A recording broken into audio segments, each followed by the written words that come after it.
মুরগির মাংসের কত কিছু না খেলাম, মুরগি কষা, মুরগি ভাজা, মুরগি ভুনা, কত কিছু না খেলাম। আজকে না অন্যভাবে ট্রাই করে দেখি। হ্যালো, আসসালামু আলাইকুম সবাইকে। গাইস কেমন আছেন? আশা করি ভালো আছেন। এই যে আমার বাসায় কয়টা মুরগির মাংস ছিল, তো আমি চিন্তা করলাম একটু অন্যরকম কিছু রান্না করতেই পারি, তাই না? যাতে খেতে মজা লাগে, বা অনেক দিন ধরে কিছু খাওয়া হয়নি সেরকম একটা। তো যাই হোক, এদিকে পেঁয়াজ আর কাঁচামরিচ সুন্দর করে কুচু কুচু করে কাটে নিচ্ছিলাম। এই যে রেডি হয়ে গেছে, এখন চলে যাবো ব্লেন্ডারের কাছে।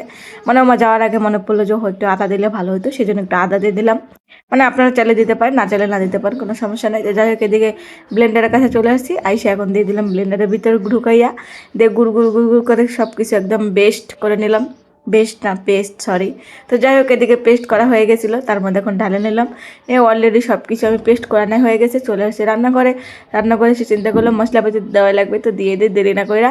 তো এদিকে হলুদ, মরিচ আর লবণ দিয়ে দিলাম, দিয়ে সুন্দর করে ধামাচাক্কা করে নাড়ানাড়ি করতেছিলাম। মানে আমার তো যে কোনো জিনিস নাড়তে ভালো লাগে। তো যাই হোক, দেখুন তো ডিম দিতে হইব, অ্যান্ড ডিম দিয়ে দিচ্ছিলাম, পুরুষ করে একটা দিয়ে দিলাম। তো চিন্তা করলাম যে আরও একটা দিই, তো আর একটা পুরুষ করে দিতে গেলাম। দিতে দেয় অ্যাক্সিডেন্ট, আমার হাতে কোনো কিছু ভালো মতো হয় না, একটু না একটা মানে অন্যরকম কিছু হবে, অ্যাক্সিডেন্ট হবেই আর কি। তো যাই হোক, এটা অ্যাক্সিডেন্ট যতই হোক আমাকে কাজ করতে হইব। তো এদিকে সুন্দর করে দামাচাক্কা করে আবার লাড়ালাড়ি করতেছিলাম। তো যাই হোক, এদিকে লাড়াচাড়া সব হয়ে গেছে, মানে মাখানো শেষ। এখন বাজার পালা, তো ভাজতে যাই দেখে আমার কড়াইতে পুরো পুড়ে যেতেছে, মানে ওদিকে মাখতে মাখতে এদিকে কড়াই পুড়ে যেতেছিল। তো যাই হোক, পুড়ে নাই, তো এখন তো দিতে হবে সেই কিমা করা মাংসগুলিতে সুন্দর করে বড়ার মতো করে দিচ্ছিলাম। মানে এটা বড়ার কিমার ভাজিও বলেন বা ভুনাও বলেন, যেটাই বলেন সেটাই হবে। তো যাই হোক, দেখা যাক কি রান্না হয়, সবার লাস্টে দেখলে বুঝতে পারবেন। তো এদিকে সুন্দর করে এক চার দেওয়া হয়ে গেছে, তো ভাবলাম উল্টাই দেয় দেখতেছেন কতটা সুন্দর হইতেছে। মনে হতেছে এখন তো চাবাই চাবা খাই ফেলে। তো এখন তা খাইলে তো মজা হবো না, যেহেতু রোজার দিন ছিলাম, এটা রোজার মাসের তরকারি রান্না করছিলাম, এভাবে খেতে ইচ্ছে করছিল সেজন্য আমি রান্না করছিলাম। গাইজ, আপনারা চাইলে রান্না করে খেতে পারেন, এভাবে খুবই মজা লাগে। তো যাই হোক, এদিকে ভাজা হয়ে গেছিলো, তো এক চার তো সুন্দর করে ধামাচাক্কা করে উল্টায় নিয়ে আমি সুন্দর করে উঠে নিচ্ছিলাম।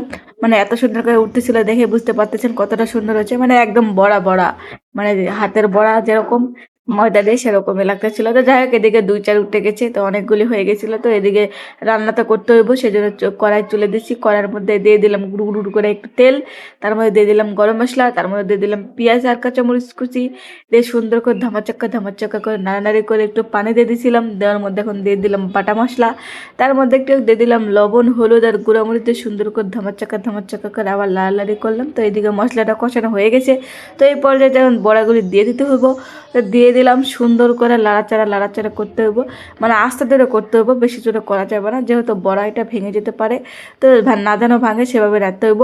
তো যাই হোক, এদিকে বেশি নাড়ানাড়ি করলাম না, দিয়ে দিলাম এক গাদা পানি, মানে এক বল পানি দিয়ে দিলাম, দেওয়া হয়ে গেছে। এখন সুন্দর করে উল্টে পাল্টে সুন্দর করে যেন সবগুলোর মধ্যে পানি ঢোকে সেভাবে একটু নাড়াচাড়া করে দিয়েছিলাম।